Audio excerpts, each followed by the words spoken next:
Taurus, Taurus, Taurus. Magandang araw po mga OFW friends na Taurus born. Knock, knock, knock, Taurus. Welcome po sa Scorp's Work Tarot. So, another weekend. Weekend ko lang po ginagawa itong aking reading.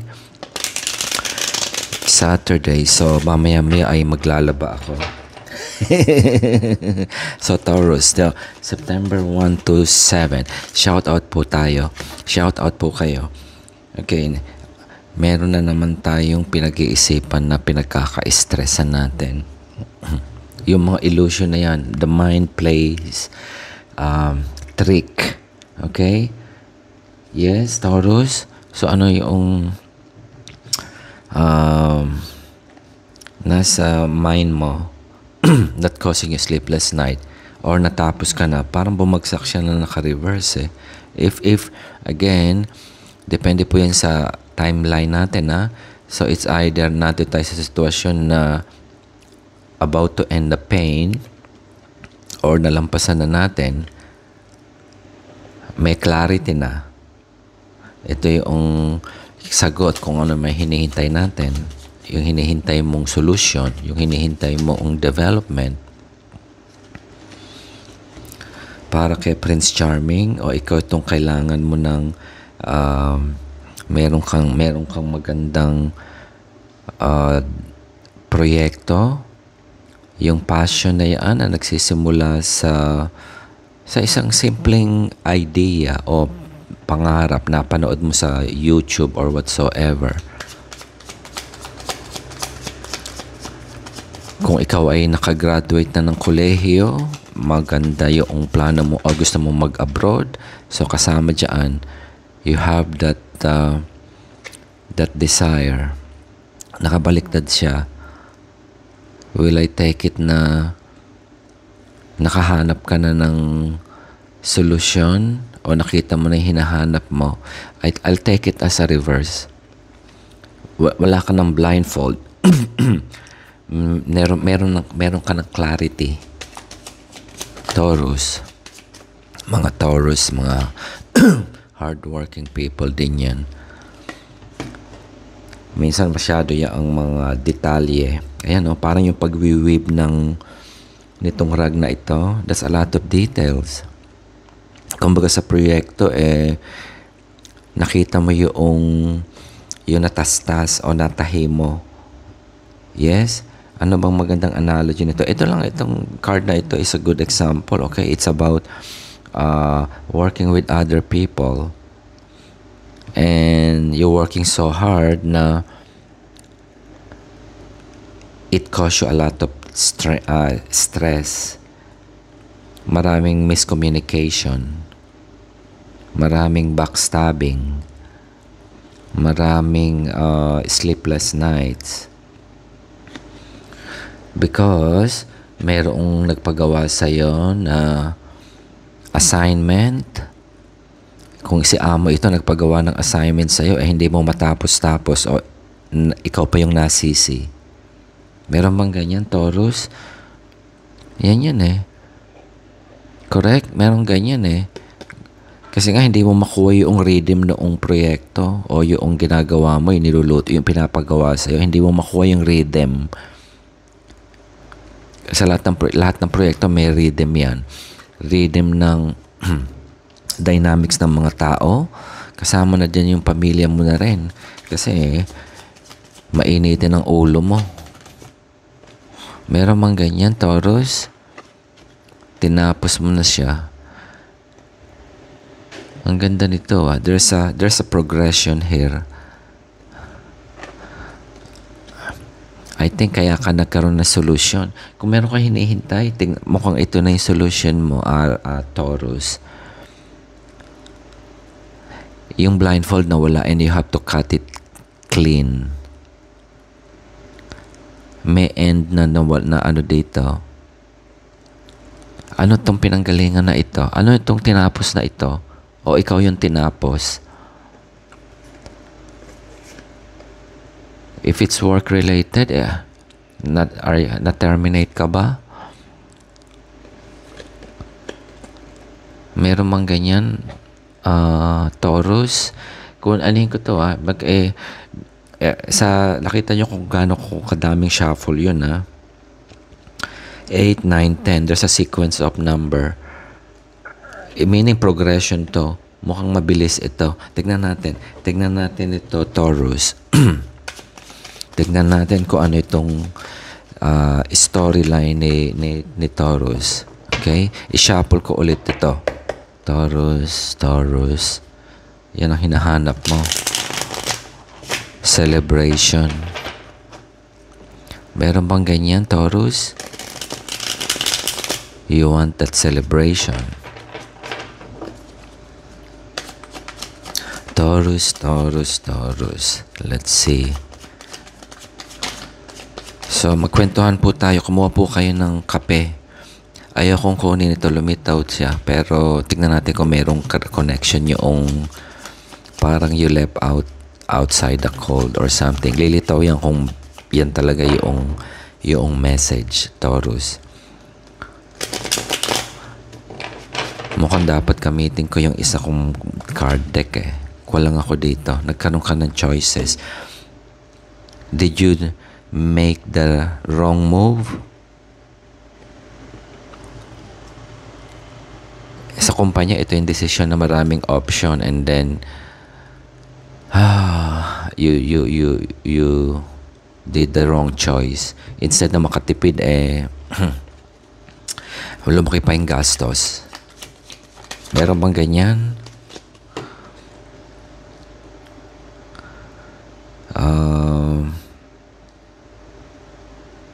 Message. Was there any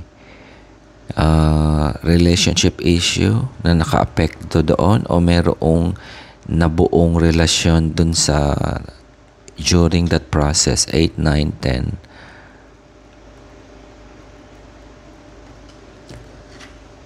Mukhang ang collaboration it turns sour. Maaring meron bang ganyan? Instead na was there a conflict among you or that when you're dealing with choices we use a lot of diba? Factors dyan. And sometimes malabo yung ating choices because you use your emotion. Merong ganyan? Tama ba yan, Taurus? Totoo yan. Ito na naman tayo sa decision. Nagkaroon ka ng decision indecision or analysis paralysis. Because are you trying to protect something? Are you trying to protect something? Meron kang I do not know bakit pumasok yun. Meron kang pinoprotektahan? Meron ka bang ka-relasyon na in the same business? Or alam mo yung transaction minsan merong meron kang kaibigan o kapatid o kamag-anak na sa kabilang kumpanya and then yung kumpanya mo nakikidil din dun sa company na yon. Some decision can affect you. Meron bang ganyan, Taurus? And that cause you that disaster moment. Ay, hindi naman disaster pero pag ganyang stressful ka, for may disaster yan. Especially marami ka ng problema tas nadagdagan pa.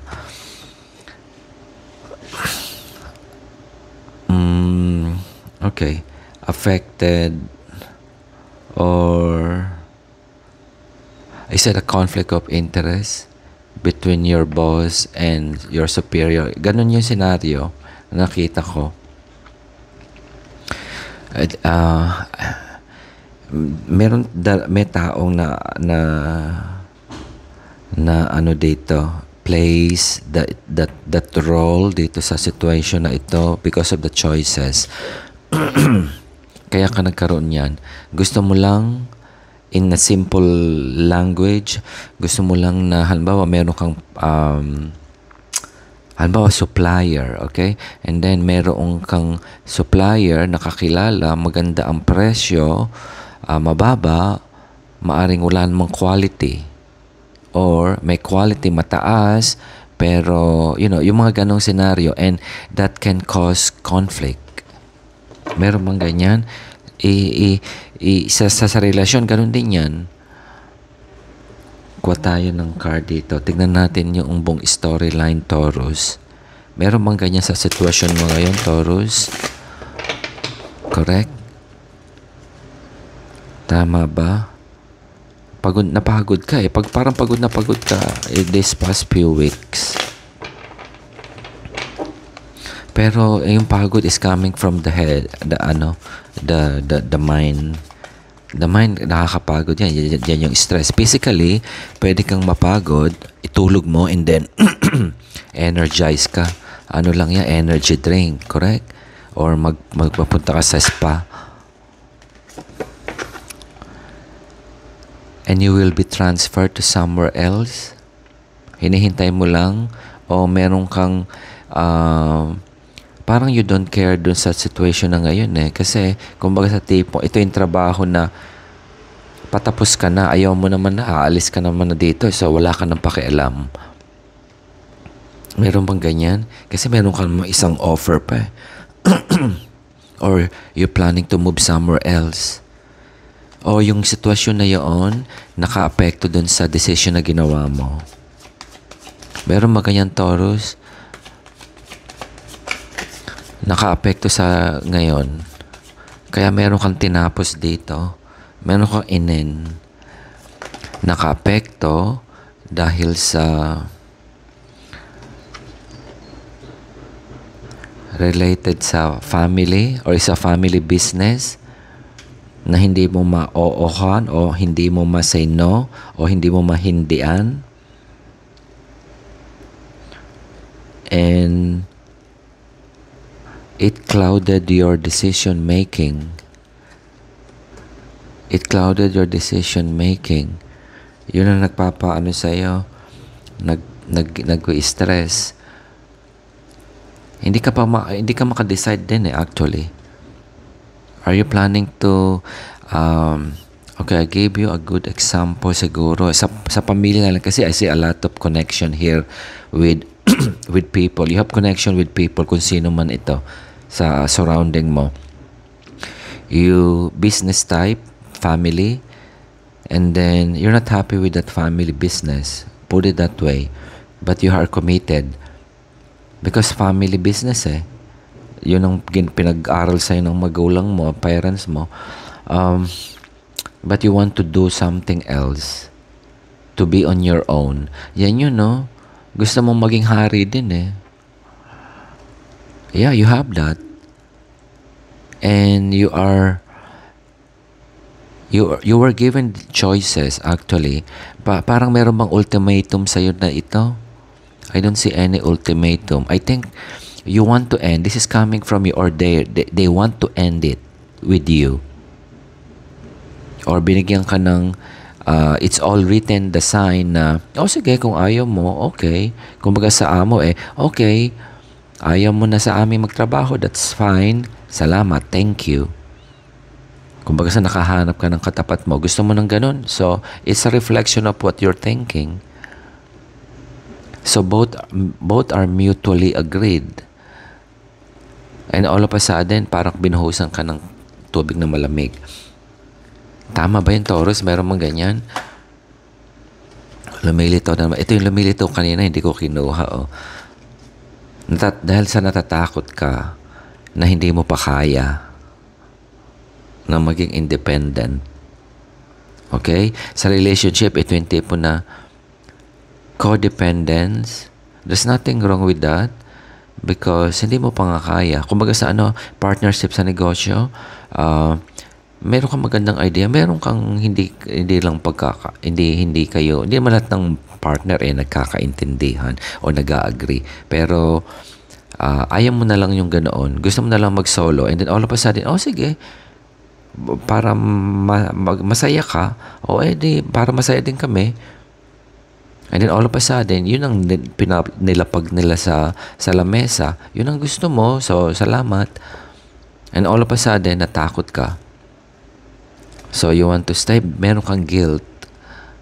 Meron mang ganyan, Taurus? Yes?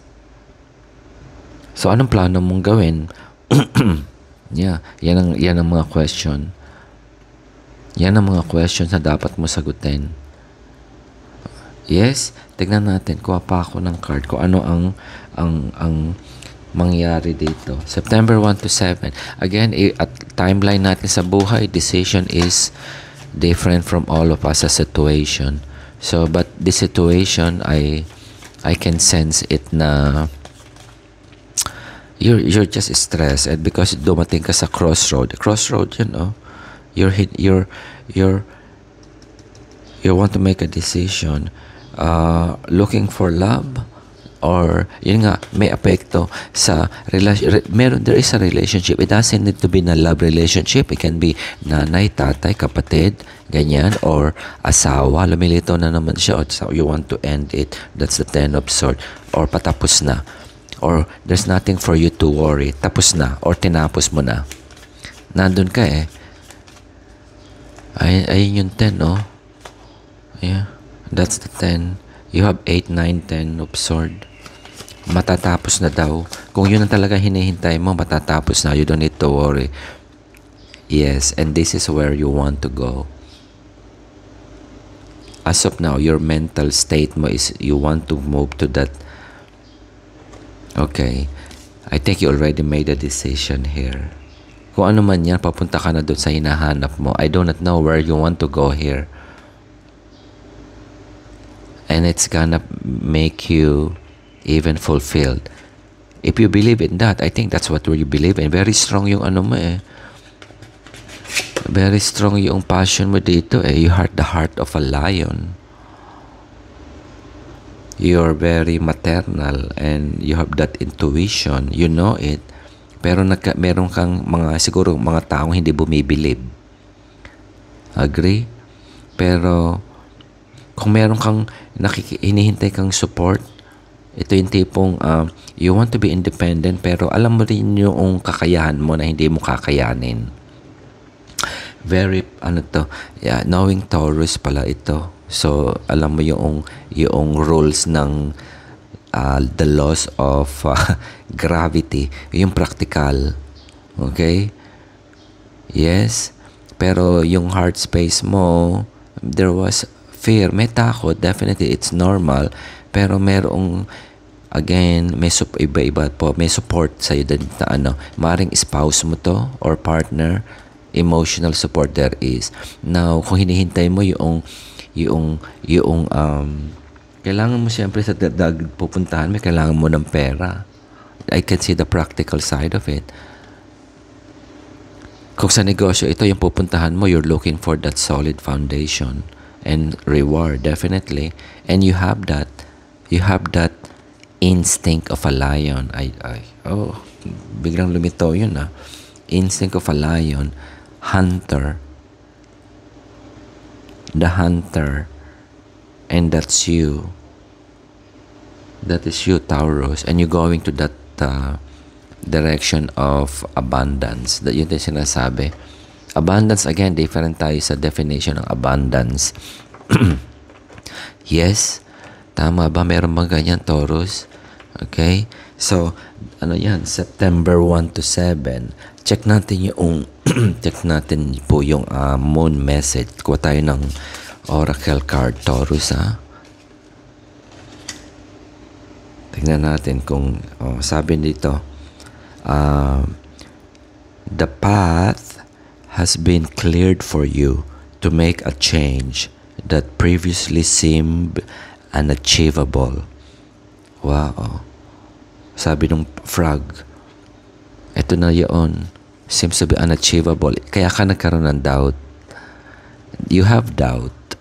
Agree? Meron bang ganyan, Taurus? Walang hocus-pocus na ito. Ito na yung sinabi ng tarot card. Kung ano yung pupuntahan mo, seems to be unachievable. Ambisyoso itong ano na ito. Kung ano man ito yung sana all. Kung meron kang invention na, let's say, something, but anything, na you will make profit doon sa ano na yung gagawin mo, yun na yun, sana all. Yes, okay. So, Taurus, thank you. Salamat po. See you again. Have a great weekend.